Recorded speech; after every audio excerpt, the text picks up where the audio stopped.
Hey guys, it's Sean here with the Sean Daily Football Channel, and today I have for you the Manchester Derby. And in all honesty, I'm only going to talk about this game today because I couldn't really bring myself to watch any more soccer after that. I've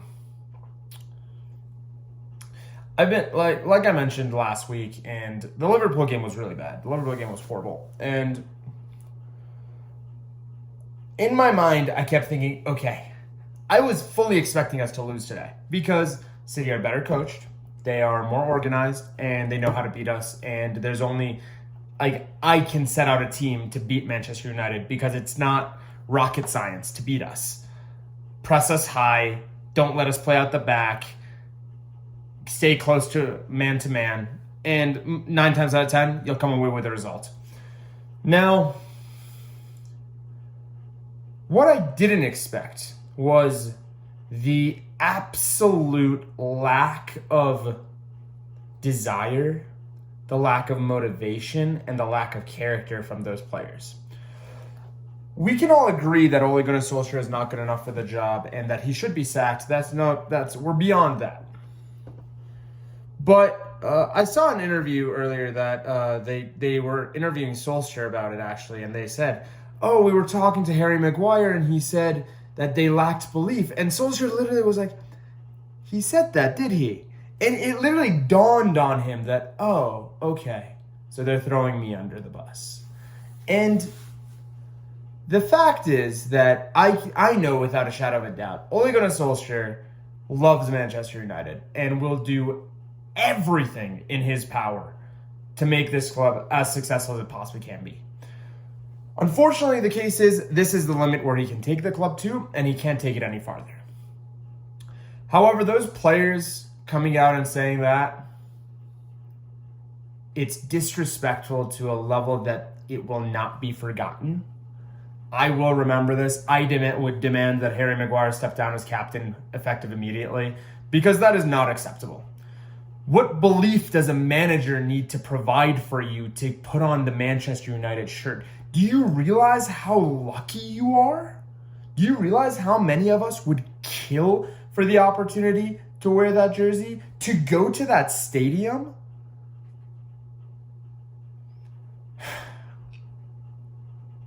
Ole Gunnar Solskjaer needs to go. And that is definitely the case. There's no question about it. In regards to the game, City didn't have to try hard at all. City didn't have to really get out of second gear this game, just like Liverpool. Even worse, if it wasn't for David De Gea being the best goalkeeper in the world on form currently, this game could have ended 4-5 again at the end of the first half. In the second half, City was just like, all right, let's just pass it around a bit. Take it easy. They didn't need to do anything else. There was actually a stat today that said Manchester United had more shots on target on David De Gea's goal than they did on City's goal. You can't make this stuff up. But moving forward, I do blame the manager to a certain degree. I just think Ole Gunnar Solskjaer is just not there for the job. I don't think he's qualified to take us to the next level that we need to take us to.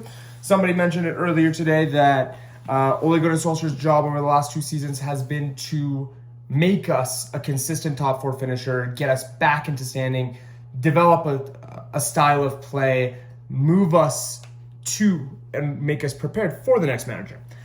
I would actually consider and say that he's done a very good job at that. He just wasn't the man to take us that next step.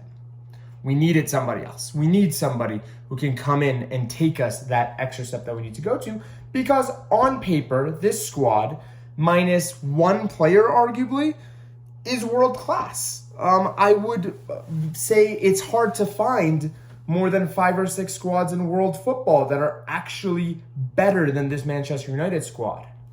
However, the job of a manager is to be able to emphasize your strengths and cover your weaknesses.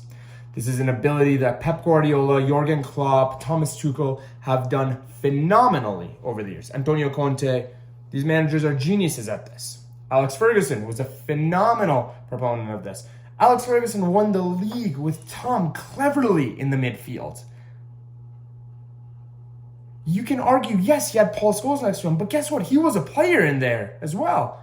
So what did Sir Alex do? He was able to cover up what he knew Cleverley wasn't able to do and emphasize what Scholes was able to do. Jurgen Klopp was able to use a player like Fabian Delph and win a title with him because he knew how to cover up the weaknesses that that player provides and enhance the good attributes of the rest of his team. Thomas Tuchel is able to maximize the value of players like Christensen, Rudiger, Jorginho. I don't think any of those players are world class in any aspect.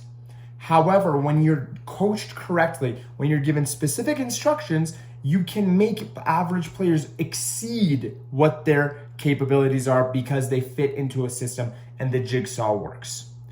Jurgen Klopp won a Champions League with a midfield of Oxlade-Chamberlain, Henderson, and James Milner.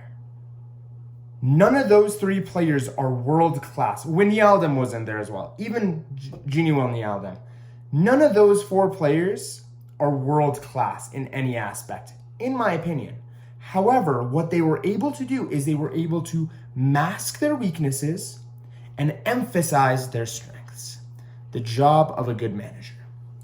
Currently in our squad, every Manchester fan can tell you the weaknesses in our squad is Freddie McTominay. It's Luke Shaw. It's Aaron Wan-Bissaka. It's not being able to pass out of the back. It's bad at pressing, not chance creating.